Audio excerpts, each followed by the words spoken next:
Hello friends, आज हम लोग हिंदी कलरव कक्षा 5 की मैं और मेरा देश पाठ 8 की शिक्षण योजना बनाना देखेंगे। तो इसके लिए सबसे पहले हम लोग एक कॉलम बना लेंगे जिसमें सबसे पहले दिनांक, कक्षा 5, विषय हिंदी, पाठ संख्या 8, प्रकरण मैं और मेरा देश, समय 35 से 40 मिनट लिखेंगे। इस तरह से कॉलम बना लेंगे। इसके बाद में हमारा पहला पॉइंट आएगा लर्निंग आउटकम। लर्निंग आउटकम में हमारा फर्स्ट पॉइंट रहेगा बच्चे अपने स्तर के अनुसार सामाजिक, स्थानीय तथा अन्य मुद्दों पर विचार व्यक्त करते हैं। दूसरा पॉइंट आएगा बच्चे अपने गांव और देश के महत्व को समझते हैं। तीसरा पॉइंट पुस्तकालय के विषय में सामान्य जानकारी रखते हैं। चौथा संज्ञा, सर्वनाम, क्रिया, विशेषण का लेखन में प्रयोग करते हैं। दूसरा पॉइंट हमारा आएगा प्रकरण हमारा है मैं और मेरा देश। थर्ड पॉइंट सीखने सिखाने की सामग्री, चार्ट, मैप तथा दीक्षा सामग्री, ऐप पर उपलब्ध सामग्री। चौथा पॉइंट हमारा रहेगा शिक्षण अधिगम की प्रक्रियाएं, गतिविधियां। इसमें हम इस तरह से एक कॉलम बना लेंगे जिसमें सबसे पहले क्रम संख्या, चरण, समय, अवलोकन के तरीके लिखेंगे। तो हम सबसे पहले यहाँ आएंगे चरण में। हमारा सबसे पहला चरण जो होगा शिक्षण के आरंभ में शिक्षिका छात्रों को चार्ट दिखाकर निम्न प्रश्न पूछती है। बच्चों, आप कहाँ रहते हो? आपका ग्राम किस जिले के अंतर्गत है? तो बच्चे इसका उत्तर देते जाएंगे कि जब बच्चों आप कहाँ रहते हो तो बच्चों ने बोला गांव में, या अपने गांव का नाम लेंगे। आपका ग्राम किस जिले के अंतर्गत आता है? तो बच्चे उसका उत्तर दे देंगे आसानी से। आपका जिला किस प्रदेश में आता है? कक्षा 5 के बच्चे हैं, ये भी बता देंगे। इसके बाद आपका प्रदेश किस देश में आता है? तो बच्चे बोलेंगे भारत देश में।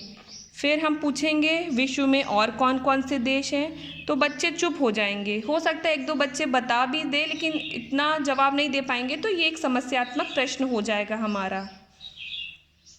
इसमें हमारा समय लगेगा 5 मिनट और अवलोकन के तरीके में आ जाएगा प्रतिक्रिया व सहभागिता देकर। फिर हमारा सेकेंड पॉइंट आ जाएगा शिक्षण के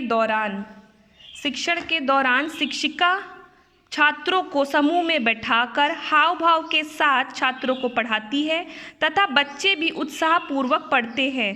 साथ ही शिक्षिका पाठ को विस्तार पूर्वक छात्रों को पढ़ाती है। इसमें 20 से 25 मिनट लगेंगे और अवलोकन व सहभागिता हमारे तरीके में आ जाएगा। तो जब विस्तार से पढ़ाएंगे तो पहला हमारा हो जाएगा बच्चों, स्वामी राम तीर्थ एक बार जापान गए। वहाँ जब उन्हें अच्छे फल नहीं मिले तब उनके मुंह से निकला जापान में शायद अच्छे फल नहीं मिलते। प्लेटफॉर्म पर खड़े जापानी युवक ने सुन लिया। उसने फल लाकर स्वामी राम तीर्थ को भेंट किया। स्वामी फल बेचने वाला समझकर उसे पैसे देने लगे, परंतु उसने नहीं लिए और स्वामी जी से आग्रह किया कि यदि आप मूल्य देना ही चाहते हैं तो अपने देश में जाकर यह ना कहें कि जापान में अच्छे फल नहीं मिलते। उसके इस उत्तर से स्वामी जी मुग्ध हो गए। उस युवक ने अपने देश का गौरव बढ़ाने का यत्न किया। इस गौरव की ऊंचाई का अनुमान दूसरी घटना से भी लगाया जा सकता है। किसी देश का युवक ने जापान के एक सरकारी पुस्तकालय से किताब लेकर एक दुर्लभ चित्र निकालकर किताब वापस कर दी, लेकिन पुस्तकालय अध्यक्ष की सतर्कता के कारण वह पकड़ा गया। दंड स्वरूप उस पुस्तकालय में उस युवक को ही नहीं बल्कि उस युवक के देशवासियों का भी प्रवेश वर्जित हो गया। इसीलिए बच्चों, हमें सदैव ऐसा व्यवहार करना चाहिए जिससे न केवल हमारा बल्कि हमारे देश का भी नाम ऊंचा रहे। तो इसमें बच्चे उत्साहपूर्वक सुनेंगे। फिर थर्ड हमारा हो जाएगा गतिविधि। शिक्षिका छात्रों को पाठ का अभिनय कराती है। छात्र भी उत्साहपूर्वक अपनी अपनी भूमिका अच्छे से प्रदर्शन करते हैं। प्रसंग का सफलतापूर्वक मंचन किया जाता है। शिक्षण के अंत में हम क्या करेंगे कि कुछ प्रश्न पूछेंगे। पहला प्रश्न हमारा हो जाएगा, स्वामी रामतीर्थ को स्टेशन पर फलों की खोज क्यों करनी पड़ी। दूसरा प्रश्न, जापानी युवक स्वामी जी के लिए फल क्यों ले आया। तीसरा, स्वामी जी द्वारा फलों का मूल्य दिए जाने पर युवक ने क्या कहा।